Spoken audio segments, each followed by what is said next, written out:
Oi, gente, tudo bem com vocês? Bom, agora que a gente terminou de falar sobre condicionamento respondente, a gente vai falar um pouquinho dos fatores que influenciam esse comportamento e que tornam eles, então, tão intensos ou não tão intensos na nossa vida, né?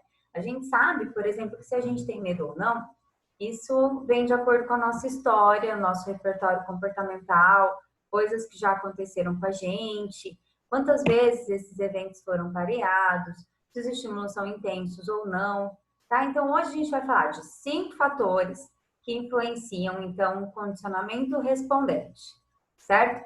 Se alguém tem, então, alguma dúvida ainda sobre condicionamento, manda um recadinho lá na sala do café, porque senão vai complicar muito a gente entender esses fatores, certo?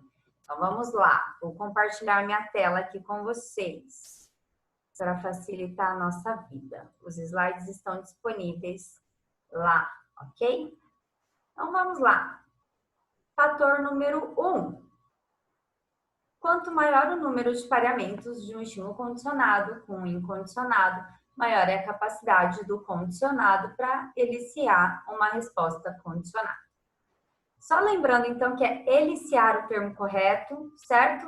Aliciamento é aliciamento de menores, não tem nada a ver com eliciar. E eliciar quer dizer provocar, certo? Então é o seguinte, o que isso quer dizer? Essa primeira influência é que quanto mais vezes a gente relaciona os dois eventos, os dois estímulos, mais forte vai ser um estímulo condicionado, então, para gerar a resposta condicionada. O que isso quer dizer? Então, vamos pensar lá nos casos que a gente trouxe como exemplo. Quanto mais vezes o barulhinho do dentista for associado à dor, né, a algo que me cutuca lá e que me causa dor, mais o barulhinho do dentista vai me causar agonia, ou angústia, ou medo, certo? No caso do cachorro, que avança na gente, ou alguma coisa nesse sentido, quanto mais vezes isso acontecer, mais forte o cachorro vai ser um estímulo para me eliciar medo. Beleza? Influência número 1. Influência número 2. Ocorrerá condicionamento mais forte se o estímulo condicionado preceder o incondicionado em cerca de meio segundo do que se houver um tempo maior entre eles, ou se o estímulo condicionado vier depois do incondicionado. Parece grego, mas é tranquilo. Olha só, vamos por partes. Primeiro, o condicionamento vai acontecer se o estímulo condicionado vier antes do incondicionado. Então, assim, vamos pensar no exemplo da maquininha, do dentista, do barulhinho do dentista. O barulhinho, o barulho, ele acontece antes da dor, certo? Então, ele vai ser forte para eliciar na gente dor e agonia, né? Só com barulhinho a gente já sente agonia.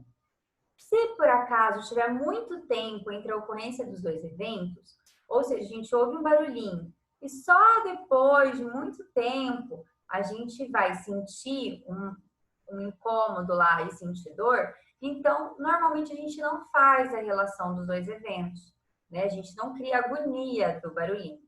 E se por acaso o estímulo condicionado vier depois, ou seja, eu senti dor e eu só ouvi o barulhinho depois, eu não vou relacionar os dois eventos, certo? O exemplo do Moreira e Medeiros, é um exemplo só do Moreira e Medeiros antigo, tá? Quem tiver com Moreira e Medeiros 2019, ele não traz exemplos para essa explicação, mas o exemplo dele é do cachorro. Então, assim, se o cachorro, eu vou relacionar, o meio me traz o pareamento de cachorro com latido alto. E aí o cachorro late lá longe e depois de muito tempo ele aparece, eu não vou relacionar os eventos, né? Vai ser mais difícil do cachorro por si só me causar medo do que se o cachorro estivesse avançando em mim, né? Mais perto, mais próximo, certo? Então, quanto mais próximo, mais fácil do estímulo condicionado me eliciar respostas, certo? Influência número 3. O estímulo condicionado adquire maior capacidade de eliciar resposta condicionada se ele for sempre pareado com o mesmo estímulo incondicionado do que se for só de vez em quando. Então, vamos lá. Se todas as vezes que a gente está falando, então, do barulhinho do dentista, toda vez que tiver barulho do dentista, tiver também algo que me ocasiona dor, é mais fácil de parear, né? O barulhinho já me causa agonia, do que só de vez em quando esse barulho me causa dor, certo?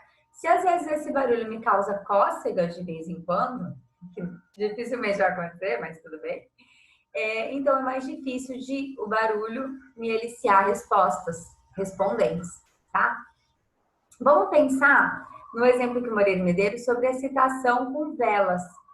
Lembra que a gente falou lá no vídeo de algumas pessoas que toda vez que tem relação sexual tem uma vela no quarto. E aí, então, pareamento, né? Relação sexual, estimulação e prazer, toda essa sensação envolvida, e uma vela, um estímulo neutro. Faz o pareamento, depois só de ver a vela, já se sente excitado. Digamos, então, que todas as vezes que o casal tem relação sexual, tem a vela. Então, a vela é um forte estímulo condicionado. Agora, queridos, se a vela for de vez em quando pareada com outra coisa, eu vou só jogar aqui um ar da discórdia, né? Não façam isso em casa, não façam pareamento de vela com relação sexual. Por quê? Imagina a pessoa no velório, né? Então, se a vela for pareada de vez em quando com outro estímulo, ela se torna um estímulo condicionado fraco, tá? Que às vezes, então, não elicia respondentes na gente. Tudo bem? Fator de influência número 4, grau de predição. Quando vários estímulos neutros precedem ou antecedem um incondicionado, o estímulo que for mais consistentemente associado com o incondicionado será aquele que terá maior probabilidade de se tornar um condicionado forte. O que isso significa? A gente tem lá, a gente falou um pouquinho de generalização de estímulos, né? Então, vamos pensar que a gente adquiriu um medo de dentista e a gente adquire medo de todos os elementos envolvidos ali, né?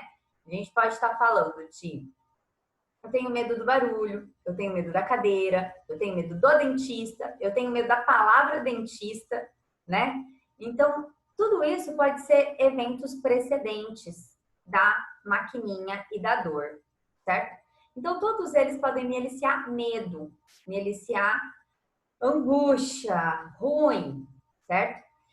O grau de predição é o estímulo que for, então, mais associado ao incondicionado, no caso, a dor, né, nesse caso, o dentista, mais forte será esse condicionado. Nesse caso, se a gente tem, então, cadeira do dentista, roupa branca, barulhinho da maquininha, o barulhinho da maquininha, ele é o estímulo que está mais associado com o cutuco do dente que vai causar a dor, certo? Então, é muito provável que ele seja um estímulo condicionado mais forte e que ele me gere mais respondentes, mais transpiração, mais agonia e mais ruim, certo? O Moreira Medeiros dá o exemplo de tempestade, que eu gosto muito da gente pensar nisso.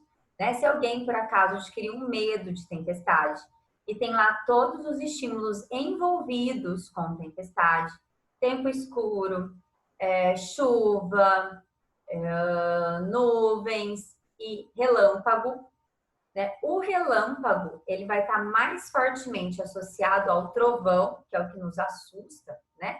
E raios e tal, do que uma nuvenzinha lá no céu, de boa na canoa, certo? Então, o relâmpago vai ser um condicionado mais forte, beleza? Último influenciador do condicionamento.